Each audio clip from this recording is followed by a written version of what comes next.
നമുക്ക് കുറച്ച് പിന്നെ എന്താ പറയുക, ഒരു പെൺകുട്ടിയെ നമ്മുടെ കേരളത്തിൽ നിന്ന് ക്രിക്കറ്റ് കളിച്ച് നമ്മുടെ കൊച്ചിനെ വളർത്തിയെടുക്കണമെന്നൊരു ആഗ്രഹം നടക്കുമെന്ന് അറിയത്തില്ല. പിന്നെ ഇൻട്രസ്റ്റ് എന്ന് പറയുന്നൊരു കാര്യമുണ്ടല്ലോ.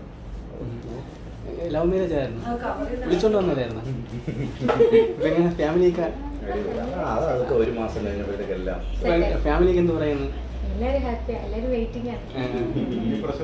എല്ലാവരും ഹാപ്പി ആയിട്ട് 7 years കഴിഞ്ഞിട്ടായതുകൊണ്ട് എല്ലാവർക്കും ഒരു എല്ലാവർക്കും കുട്ടിയെ കാണാൻ ഒരു ആഗ്രഹമല്ലേ?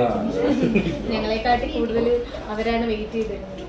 ഫാമിലി എല്ലാവരും ഒത്തൊരുമയിൽ അല്ലേ ഒരുമിച്ച് നിൽക്കുന്ന ഫാമിലി മാത്രമല്ല, നമ്മളിപ്പോൾ സോഷ്യൽ മീഡിയ ആണെങ്കിൽ നമ്മൾ ഒരുപാട് പേര്, എനിക്ക് തോന്നുന്നു ബിഗ് ബോസ് വെച്ചിട്ടാണ് ആദ്യമായിട്ടത് റിവീൽ ചെയ്തത്. അത് മുതൽ ഇതുവരെ ഇപ്പോൾ ഉള്ള ജേണിയിൽ കൂടെ ഒരുപാട് പേരുണ്ട്. ഒന്ന് ആള് ഡാൻസ് ചെയ്യുമ്പോഴായിക്കോട്ടെ ചേച്ചി അടക്കി പതുക്കി. പക്ഷെ ഒരുപാട് സന്തോഷമുണ്ട്, ഒരുപാട് പേര് എക്സ്പെക്ട് ചെയ്യുന്നു. നമ്മളെപ്പോലെ തന്നെ കാണാൻ ആഗ്രഹിക്കുന്ന ഒരുപാട് പേരുണ്ട്. ഹാപ്പിയാണ്, സന്തോഷമാണ്.